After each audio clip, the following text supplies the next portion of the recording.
Artista criminalístico, como decía la Julia, lo vimos en la nota, viajó a Talca, conversó con la mamá de manera exclusiva, con la madre del asesino confeso de esta niñita de 4 años. Por supuesto, indagó más antecedentes, pero Francisco, para las personas que nos están viendo y que ha generado este caso, como decía la Julia al principio, un impacto tremendo en la opinión pública, ¿cómo uno como padre, como familiar de un niño, puede de alguna manera generar ciertas barreras de protección más allá de la sobreprotección, ¿no es verdad? Valga la redundancia, para que esos niños tengan herramientas para enfrentar a estas personas que eventualmente le pueden provocar un daño irreparable?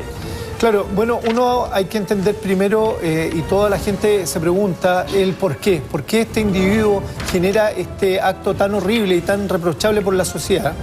Y es ahí donde uno empieza a indagar cuáles son los elementos que se dan. Entonces ahí llegamos a un punto de que los niños muchas veces están expuestos a amistades, entre comillas, que tienen conductas o hábitos que ponen en riesgo la seguridad de sus propios hijos.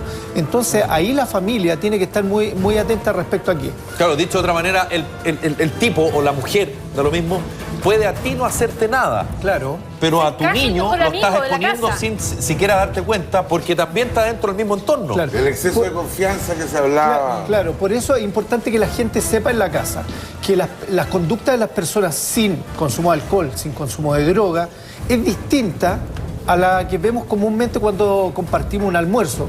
Por ejemplo, en el caso particular de él, sabían que era consumidor de droga. De hecho, la noche que ocurre él consume 2 gramos de cocaína, consume alcohol. Esto está confirmado por los mismos asistentes de la fiesta. Y lo otro, más importante y más relevante en que él ya había tenido conductas depresivas, se había intentado matar por una relación amorosa.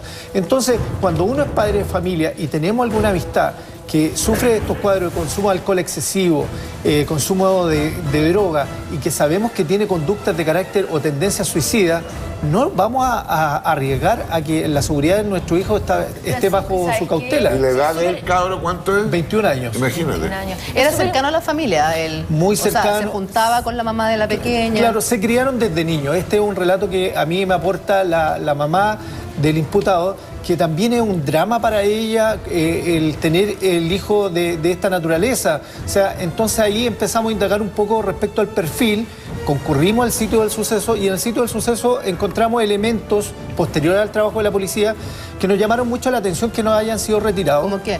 Que fue el computador, fueron cartas y fueron algunos medicamentos que estaban sueltos.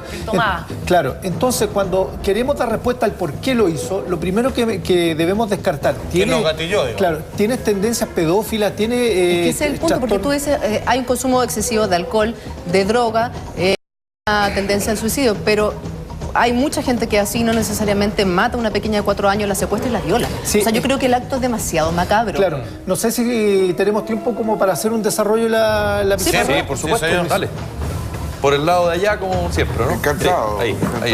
Entonces, aquí, dentro del análisis forense que vamos a hacer del tema, vamos a describir primero, para que la gente entienda en la casa y tenga a lo menos elementos que le den la alerta. Francisco, vamos a hacer algo. Vamos a ir a una pequeña pausa comercial y nos entregas todos los detalles de cómo este hombre llega a matar y violar a una pequeña de solo 4 años. Y también nos explicas cómo podemos cuidar a nuestros hijos para que no confíen en cualquiera después de esta pequeña etapa. Una pausa y ya volvemos.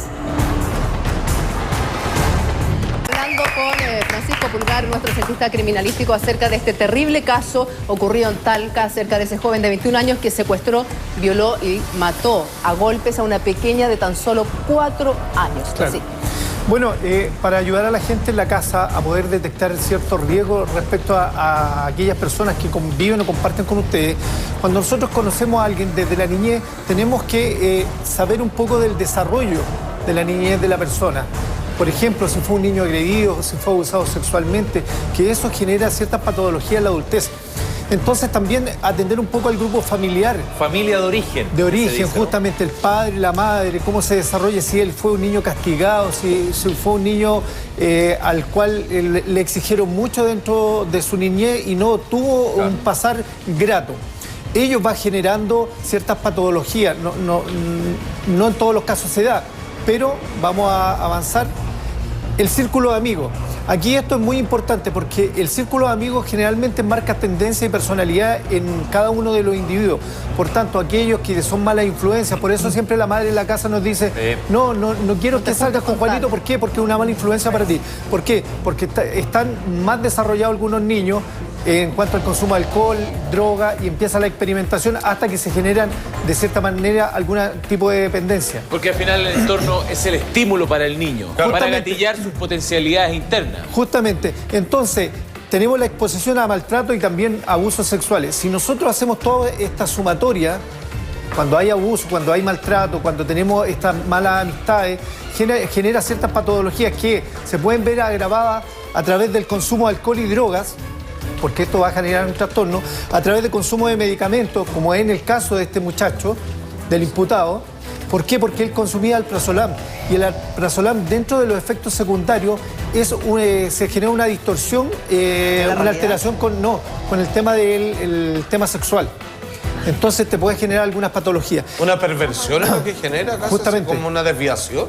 Justamente. Entonces aquí, si nosotros tenemos estos antecedentes, podemos tener ya lo que se llama un perfil. En buen chileno, mi compadre tenía promedio rojo, digamos, ¿ah? Totalmente. No estaba probando, digamos. Estaba totalmente... Entonces, si la gente en la casa, los mismos papás, las mamás, empiezan a analizar cada uno de los puntos de los amigos del entorno, claro, van a tener amistades súper racionales, muy simpáticas, dentro del contexto de racionalización normal. Y puede darse el caso que hayan excepciones, ¿no es verdad? Sí. Porque uno tampoco es un investigador privado, pero de alguna manera vas reduciendo, si se quiere, el riesgo. Claro. Insisto, no para tu seguridad personal, sino que para para los niños. Francisco, y a mí me tocó estar en una charla a raíz de que hubo un abuso en una parte puntual. Yo escuché esta charla en donde la psicóloga decía, y hacía con mucha énfasis, en el no confundir a los niños con el tío, la tía, porque es un vecino, porque es un amigo. Y obligarlos a saludarlos de besos. Claro, y lo mismo que si lo conversábamos la otra vez, obligarlos a saludarlos de besos. Que si el niño no quiere, por algo no quiere, no tienes por qué obligarlo. Entonces, guardar ciertas distancias, que el niño igual se autoproteja desde chiquitito. Entonces, claro, es muy importante lo que dices tú. Y lo otro, que si bien nosotros, a lo mejor este muchacho, el Pocho que le dicen Sergio, sin estar bajo la influencia del alcohol, la droga y los medicamentos, es una persona muy buena. Pero basta que se activen estos elementos, ¿para qué?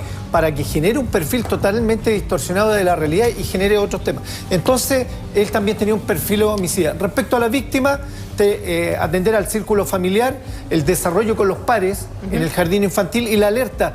¿Cómo expongo yo a mis hijos, en este caso, a temas de adultos? O sea, ¿era conveniente que la niña departiera con adultos que generaban consumo de alcohol y droga? Claro. No es correcto.